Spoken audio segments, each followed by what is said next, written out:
দশম শ্রেণীর শিখন সেতু আলোচনার এই পর্বে আমাদের আলোচনায় থাকবে কবিগুরু রবীন্দ্রনাথ ঠাকুরের আফ্রিকা কবিতার আলোচনা, সঙ্গে শ্রীপান্থ রচিত হারিয়ে যাওয়া কালিকলম প্রবন্ধের আলোচনা। স্বাগত শিক্ষার্থীরা, শুরু করছি আফ্রিকা রবীন্দ্রনাথ ঠাকুর। বিশ্বকবি রবীন্দ্রনাথ ঠাকুরের 1861 থেকে 1941 যা জীবনকাল, আফ্রিকা কবিতাটি সঞ্চয়িতা কাব্য সংকলনের অন্তর্ভুক্ত।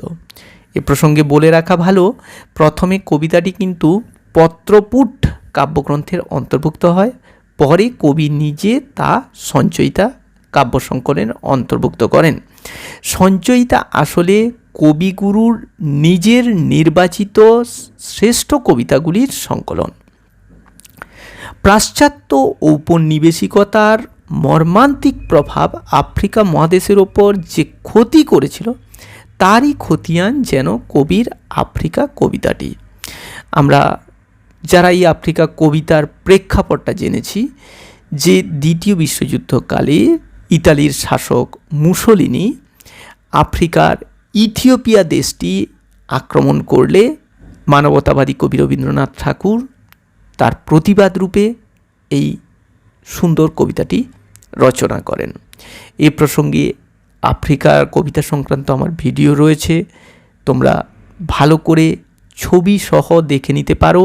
ইথিওপিয়ার অবস্থান কোথায়, কিংবা ইতালির অবস্থান কোথায়, ইথিওপিয়াকে কারা কারা এই ইউরোপ থেকে এসে তাদের ঔপনিবেশ বানিয়েছিল, সমস্ত তথ্য ওখানে বিস্তারিত পেয়ে যাবে। কবিতার প্রথমে কবি এশিয়া মহাদেশ থেকে আফ্রিকার পৃথক হওয়ার বিষয়টি ব্যঞ্জনায় প্রকাশ করেছেন। সত্যি অসাধারণভাবে কবিতার শিল্প নৈপুণ্যে তুলে ধরেছেন সেই দৃশ্যটি, যে প্রাচী ধরিত্রীর বুক থেকে রুদ্র সমুদ্রের বাহু কীভাবে আফ্রিকাকে ছিনিয়ে নিয়ে গিয়ে আলাদাভাবে গড়ে তুলেছিল সমুদ্রের বক্ষে। এরপর আফ্রিকার রহস্যময় দুর্গম প্রাকৃতিক পরিবেশের বর্ণনা করেছেন রূপক সংকেতের মাধ্যমে। ছায়াবৃতা শব্দবন্ধের মধ্য দিয়ে কবি আফ্রিকার রহস্যময়তা ও ভয়ঙ্করতার পরিচয় দিয়েছেন। আফ্রিকার মানব সম্পদ বহুকাল অবহেলিত ছিল। ইউরোপীয়দের চক্ষুর অন্তরালে আফ্রিকার মানব সমাজ নিজেদের বিধৃত করছিল বহুকাল। বলা বাহুল্য, এই কবিতায় আফ্রিকা যেন একটি নারী চরিত্র। তার শৈশব থেকে যৌবন প্রাপ্তি এবং লোকচক্ষুর আড়ালে তার বেড়ে ওঠা কবি সুন্দরভাবে প্রকাশ করেছেন। পরবর্তীকালে নখদন্ত বিকাশ করে সেই আফ্রিকার ওপর ঝাঁপিয়ে পড়ে চরম নির্যাতনের যে ধারাবাহিকতা ইউরোপীয় সাম্রাজ্যবাদীরা রেখেছেন, তারই নিদারুণ চিত্র এই আফ্রিকা কবিতা। কিন্তু ঔপনিবেশিক ইউরোপীয়দের রক্তচক্ষু বর্বর অত্যাচার শোষণ সেই মানবাত্মাকে জর্জরিত করল। অথচ ইউরোপে নিজেদের দেশে ঔপনিবেশিকরা সর্বাধিক বিকাশে মনোযোগ দিয়েছিল। ওই যে লাইনগুলো রয়েছে, পাড়ায় পাড়ায় মন্দিরে বাজছিল পুজোর ঘণ্টা দয়াময় দেবতার নামে, শিশুরা খেলছিল মায়ের কোলে। অর্থাৎ সেখানে সব কিছু ঠিক আছে, ইউরোপে সব কিছু ঠিক আছে। ওই ইউরোপীয়রা যারা সভ্যতার গর্বে গর্বিত, তারা এসে আফ্রিকার মানুষের উপর নির্যাতন চালাচ্ছে। ঈশ্বর সেবার মূল কথা কি আমরা সকলেই জেনেছি, জীব সেবাই শিব সেবা। জীবে প্রেম করে যেইজন, সেইজন সেবিছে ঈশ্বর। আর এখানে একদল মানুষ আরেকদল মানুষের ওপর নির্যাতন চালাচ্ছে, অথচ তাদেরই দেশে দয়াময় দেবতাকে তারা শঙ্খ ঘণ্টার ধ্বনিতে পুজো করছে। এরকম মানব চরিত্রের ব্যতিক্রমী দৃশ্য ফুটে উঠতে দেখি এই আফ্রিকায় কবিতায়। ঔপনিবেশিকতার সূর্য একদিন অস্তমিত হয়, তা কবিতার শেষ অংশে আফ্রিকার মানুষের মুক্তিযুদ্ধের ইঙ্গিতে প্রকাশিত। ইউরোপে সেই প্রদোষকাল ঝঞ্ঝাক্ষুব্ধ যে কথাগুলি, সেই কথাগুলির মধ্য দিয়ে সেই মুক্তিযুদ্ধের ইঙ্গিত এখানে প্রকাশিত।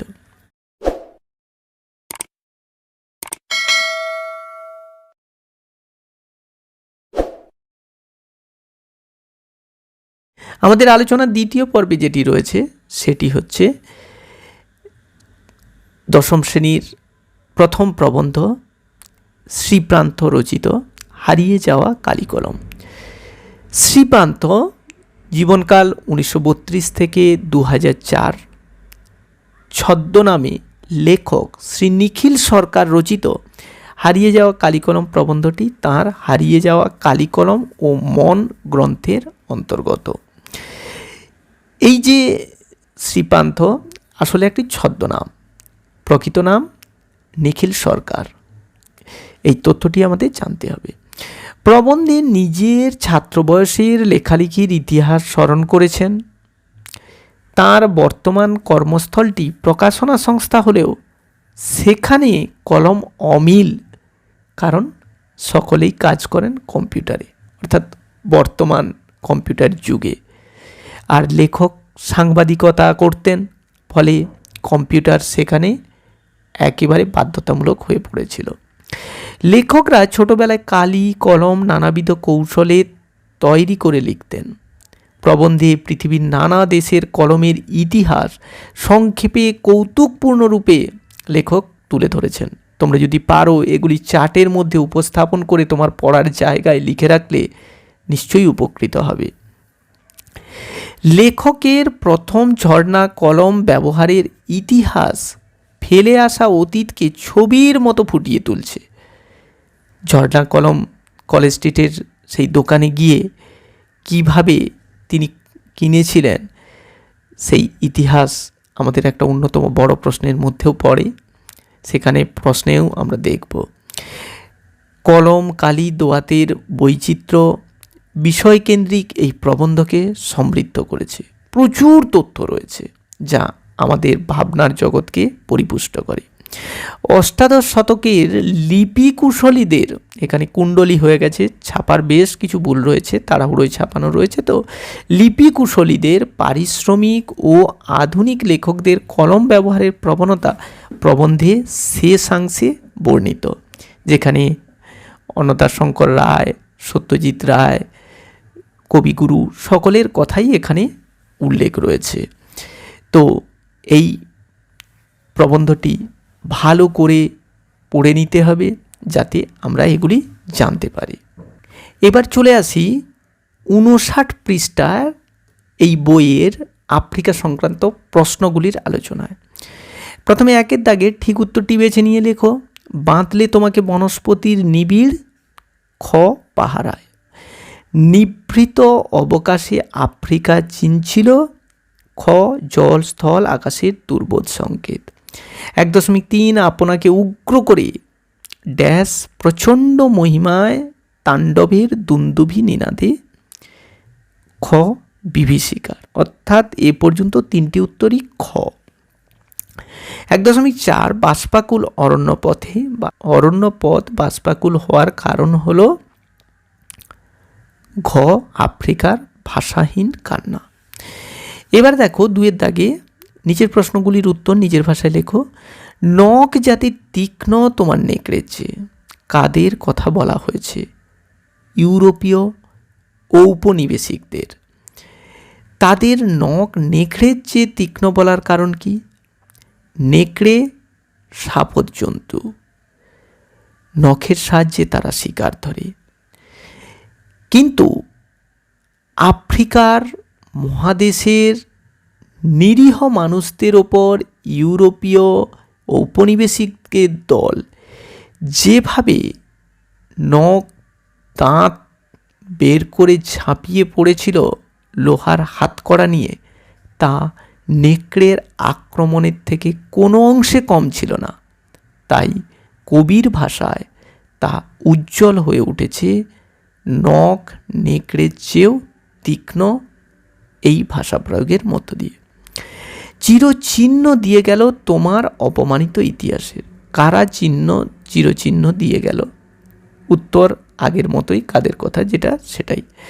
উক্তিটির মর্মার্থ লেখো, অর্থাৎ কিভাবে আফ্রিকার ইতিহাসকে অপমান করে ভুলুণ্ঠিত করে দেওয়া হয়েছিল সেই অংশটি তোমাদের লিখতে হবে। খুব গুরুত্বপূর্ণ প্রশ্ন এটি। যেখানে নিভৃত অবকাশে তুমি সংগ্রহ করছিলে দুর্গমের রহস্য, আফ্রিকার দুর্গমতার বিষয়গুলি কবিতা অবলম্বনে বর্ণনা করো। এই প্রশ্নের উত্তরগুলির জন্য তোমাদের অবশ্যই টেক্সট পড়ে সহায়িকার ভাষার সাহায্য নিতে বলবো, না হলে তোমরা কখনোই এই উত্তরগুলি ঠিকঠাক করতে পারবে না। আজ যখন পশ্চিম দিগন্তে প্রদোষকাল ঝঞ্ঝা বাতাসের ঊর্ধ্বশ্বাস, আজ বলতে কোন সময়কে বোঝানো হয়েছে?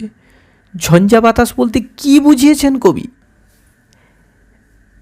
আজ বলতে দ্বিতীয় বিশ্বযুদ্ধ সমকালীন পরিস্থিতি, যে সময়ে কবি কবিতা লিখছেন সেই সময়কালকে বোঝানো হচ্ছে। ঝঞ্ঝা বাতাস বলতে কি বুঝিয়েছেন কবি? দিকে দিকে অস্ত্রের আস্ফালন, প্রতিবাদের সুর, সাম্রাজ্যবাদীদের বিরুদ্ধে ঘৃণা পোষিত হচ্ছে, ইউরোপ জুড়ে রণবাদ্য বাজছে, সেই বিষয়গুলি তোমাকে এখানে উল্লেখ করতে হবে। শঙ্কাকে চাচ্ছিল হার মানাতে। কে শঙ্কাকে হার মানাতে চাইছিল? অবশ্যই মানবীরূপী আফ্রিকা। তার সেই হার মানানোর পদ্ধতিটি কী ছিল, কিভাবে সে হার মানাতে চাচ্ছিল, সে বিষয়টি তোমাকে পাঠ্যাংশ থেকে লিখতে হবে। হায় ছায়াবৃতা, ছায়াবৃতা কে, কেন সে ছায়াবৃতা? খুব সাধারণ প্রশ্ন, এগুলি সহায়িকা দেখে তৈরি করবে।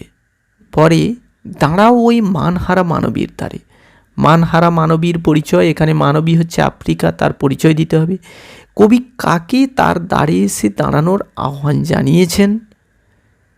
নতুন যুগের কবিদের ক্ষমা করো বলে এই দাঁড়ানোর আহ্বান জানিয়েছেন। আফ্রিকা কবিতা অনুসরণে আফ্রিকা মহাদেশের উদ্ভবের ইতিহাস আলোচনা করো। কবিতার প্রথমাংশটির বর্ণনা দিতে হবে। সভ্যের বর্বর লোভ, কাদের তথাকথিত সভ্য বলা হয়েছে? সেই ঔপনিবেশিক ইউরোপীয়দের। তাদের বর্বর লোভের যে পরিচয় আফ্রিকা কবিতায় রয়েছে তা আলোচনা করো। কীভাবে নখদন্ত বিকাশ করে তারা আফ্রিকার ওপর ঝাঁপিয়ে পড়েছিল, কাঁটামারা জুতোর তলায় তাদের পিষ্ট করেছিল, সে কথা তোমাকে উল্লেখ করতে হবে। এবার আসি হারিয়ে যাওয়া কালিকলম প্রবন্ধে। কালিকলম মন লেখে তিনজন, এটি হলো একটি খ প্রবাদ। বাঙালি সাংবাদিকদের বাবু কুইল ড্রাইভার্স বলেছিলেন খ লর্ড কার্জন। কুইল হলো ক পালকের কলম। কালীরক্ষণ নাইকো পেটে, চণ্ডী পড়েন খ কালীঘাটে। নিচের প্রশ্নগুলির উত্তর নিজের ভাষায় লেখো। শ্রুতি লেখক কাদের বলা হয়? শ্রুতি লেখক হলো স্টেনোগ্রাফার, অর্থাৎ যারা শুনে শুনে শুনে লেখায় রূপান্তরিত করতেন তারাই হলো শ্রুতি লেখক। জন্ম নিল ফাউন্টেন পেন। ফাউন্টেন পেনের জন্ম বৃত্তান্তটি লেখো। লুইস অ্যাডসন ওয়াটারম্যানের যে কাহিনী রয়েছে সেটা লিখতে হবে। বাংলা একটা কথা চালু ছিল, কথাটি কি? কথাটি হলো কালি নেই কলম নেই বলে আমি মুন্সি। এমন দুজন কবির নাম লেখো যারা টাইপরাইটারে লিখতেন। এক অন্নদা শঙ্কর রায় এবং দুই কবি সুভাষ মুখোপাধ্যায়। শ্রীপ্রান্ত কোথা থেকে তাঁর জীবনের প্রথম ফাউন্টেন পেনটি কিনেছিলেন? কলেজ স্ট্রিটের একটি নামী দোকান থেকে। ফাউন্টেন পেনের বাংলা নাম ঝর্ণা কলম কে দিয়ে থাকতে পারেন বলে প্রাবন্ধিক মনে করেছেন? অবশ্যই রবীন্দ্রনাথ ঠাকুর। কোন কলমটি কলমের দুনিয়ায় সত্যিকারে বিপ্লব ঘটিয়েছিল? Fountain pen.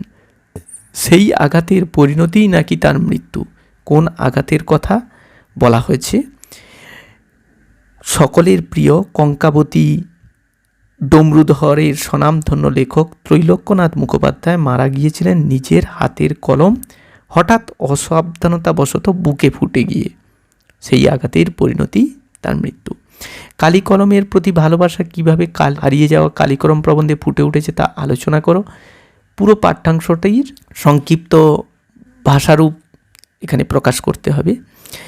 আমরা কালি তৈরি করতাম নিজেরাই। আমরা বলতে লেখকদের কথা বোঝানো হয়েছে। কালি তৈরির পদ্ধতি সুন্দর করে তৈরি করে নিতে হবে। কলমকে বলা হয় তরোয়ালের চেয়েও শক্তিধর। সপ্রসঙ্গ ব্যাখ্যা এগুলো সহায়িকাতে পেয়ে যাবে। হারিয়ে যাওয়া কালিকলম প্রবন্ধের প্রাবন্ধিক লিপি কুশলী সম্পর্কে যে তথ্য ও ঘটনা বিবৃত করেছেন তার পরিচয় দাও, সহায়িকা থেকে পাবে। হারিয়ে যাওয়া কালিকলম প্রবন্ধে লেখক বাঁশের কঞ্চি কেটে তৈরি কলম থেকে আধুনিক বল পেন পর্যন্ত কলমের যে ধারাবাহিক ইতিহাস লিখেছেন তা সংক্ষেপে বর্ণনা করো। এগুলি নিজেকে তৈরি করতে হবে। সব মিলিয়ে লেখালেখি রীতিমতো ছোটোখাটো একটা অনুষ্ঠান। এই বক্তব্যের কারণ বুঝিয়ে দাও, এটিও সংক্ষিপ্ত সারে লিখতে হবে। জন্ম নিল ফাউন্টেন পেন, এখানে গেল লেখা হয়েছে পেন। একটি বিশেষ ঘটনা রয়েছে এই আবিষ্কারের পেছনে। এমন অনেক ঘটনাই খুঁজে পাওয়া যায় আবিষ্কারের অনেক রকম পেছনে। এভাবেই মাধ্যাকর্ষণ শক্তি খুঁজে পেয়েছিলেন আইজ্যাক নিউটন। তোমার জানা এরকম একটি ঘটনা বর্ণনা দাও। এটি নিজের অভিজ্ঞতা থেকে কোনো ঘটনার কথা বলতে হবে। কম্পিউটারও নাকি ছবি আঁকতে পারে, কিন্তু সে ছবি কতখানি যন্ত্রের আর কতখানি শিল্পীর। লেখকের এই মন্তব্যের কারণ বুঝিয়ে দাও। এখানে অবশ্যই কম্পিউটার সংক্রান্ত যে কথাটি রয়েছে লেখকের মনোভাব তোমাকে স্পষ্ট করে দিতে হবে। এই উত্তরগুলি তৈরি করার জন্য সহায়িকার সাহায্য নাও। প্রয়োজনে তোমার শিক্ষক মহাশয়ের সঙ্গে যোগাযোগ করো। মন দিয়ে টেক্সট বইটি পড়লে আশা করছি এইগুলি উত্তর লিখতে কোনো সমস্যা হবে না। তো আজ এই পর্যন্তই। ধন্যবাদ।